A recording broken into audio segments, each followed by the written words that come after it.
This is Scott Becker with the Becker Private Equity and Business Podcast. Thrilled today to visit with Rick Kes, a brilliant partner at RSM. Rick talks to us regularly about issues that he's following in private equity and what trends he's watching and so forth. Rick, let me let you tee it up. What are you watching currently? What trends are you following? Yeah, Scott, thank you for having me. And I would say probably to no one's surprise, we continue to be very kind of optimistic about interest rates. So it's definitely something we keep our eye on in terms of what the Fed is doing in their, meetings and setting rates.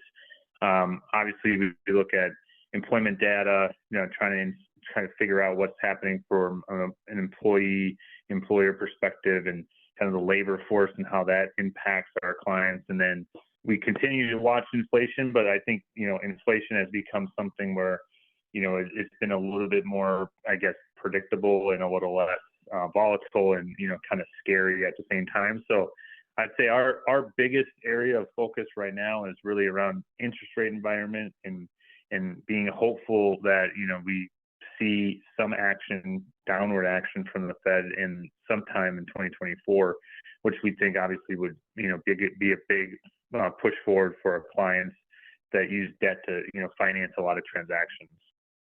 Thank you. And do you think that there's different talks on reductions in interest rates?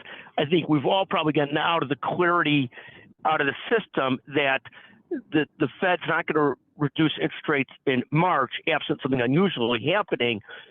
What are you guys predicting in terms of interest rate reductions? Is there a take on that at RSM? And is there a belief that as interest rates reductions start to happen, that will drive more deal flow and more people ready to finance deals? Yes to both. I think we have an expectation that mid-year is probably more likely than earlier than that. So June, July, sometime in the summer, most likely we would start to see some of that reduction. We think it'd be slow at first, and to let some of the economic data kind of come together after the interest rate reduction.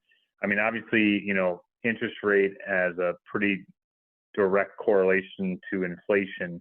And, I think what the Fed will continue to watch as they reduce rates is inflation going up? And if it does, then I think that would be a sign to them that the economy is not ready for an interest rate reduction. So I think, we would be more likely to see this in the summer. And I think at first it's going to be, relatively modest reductions. But I think even a slight reduction will continue to put optimism in the marketplace, which I do agree would start to fuel that transaction stream that we're hopeful that we'll see.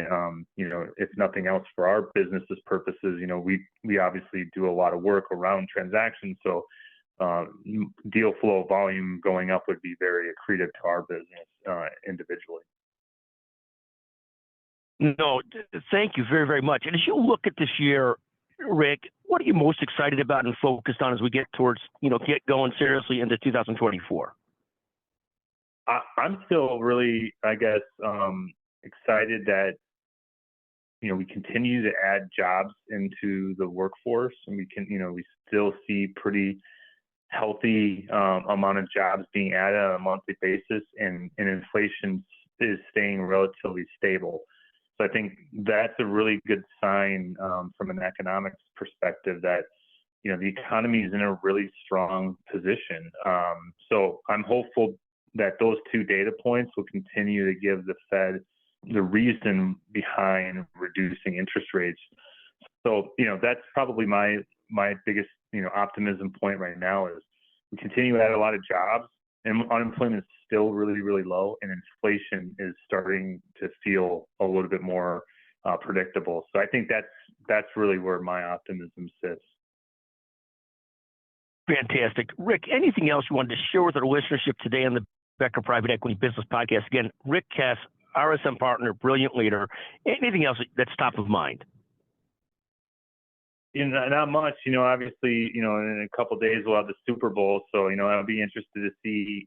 We were just chatting last night with some coworkers about whether or not people making decisions on what types of ads to place, will that be influenced by the Taylor Swift impact? Will we start to see a different demographic being, kind of positioned from that perspective now that, we're going to have a different type of person perhaps tuning into Super Bowl coverage because of one special individual. So that it'll be interesting to see. I'm excited. It should be a good game. And again, I'm anxious to see what the Taylor Swift effect will do to the Super Bowl. I mean, do you have a, I guess, do you have a prediction? Do you have a prediction on 49ers versus Chiefs? What do you expect? Yeah, it's a great question, and I had heavily debated it last night. And I think I learned my lesson earlier this playoff season that Pat Mahomes is a really special quarterback, and it's difficult to beat him because he just finds ways to win. And I think that's something that I feel like is just an inherent quality that certain individuals have. It's kind of like that Michael Jordan thing or what have you, where you had this individual that could just carry a team. So I guess it'd be really difficult for me to go against Pat Mahomes, but the 49ers, when they're playing well, they're really tough to beat too. So I think it's going to be a really tight game, and I think the line is really, really narrow, and I think appropriately so. I think it's going to be a really competitive game, but I think at some level it's really hard to suggest that Pat Mahomes is not going to win. But you never know. Anything can happen, I guess. Do you think that's the Taylor Swift difference or the Patrick Mahomes difference? I mean, I think it's the Patrick Mahomes difference, but I mean, it definitely doesn't hurt to have, one of the most popular persons in the planet, on your side too. So that's definitely helpful. No, 100%. What a fascinating thing. And quite frankly, watching the development of, of Brock Purdy is incredible too. To watch the highlights and his growth is just fantastic as well, isn't it? Yeah. I'm an NFC North guy. I'm from Minnesota, so I like the Vikings, and I was rooting for the Lions. But yeah, that second half, the last game, Purdy really did turn it up and showed, his athleticism. He had a couple long runs and really, I think, proved to everybody watching that, he might be Mr. Irrelevant, last pick of the draft kind of thing, but he's still a professional football player and has a lot of skill and a lot of capability. And so it was pretty cool to watch him, turn that game around, because obviously at halftime, I think everybody would have thought the Lions are going to run away with this game. There's no way the 49ers are coming back, and lo and behold, what happened, is pretty incredible. So yeah, I agree. It should be a really exciting game, and two good quarterbacks playing each other, and two young quarterbacks too. So, the future of the league looks pretty bright right now. No, absolutely. And also, is there any chance that our Chicago Bears, you're not a Bears fan, you're a Vikings fan, is there a chance that the Bears get better? Do you have a sense of that, a feel for it at all?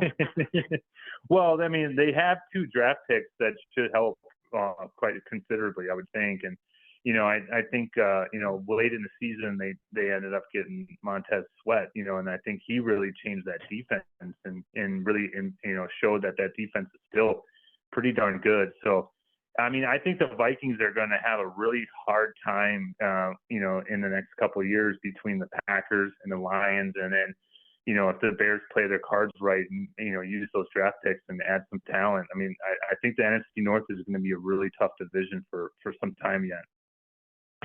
It looks like it's moving in that direction. I mean, we could have a whole different discussion on the importance of leadership, but Ryan Poles, the Bears' new general manager, sure seems to be a bright person in terms of trying to figure out talent. I've been really impressed with him, and we'll see how it goes.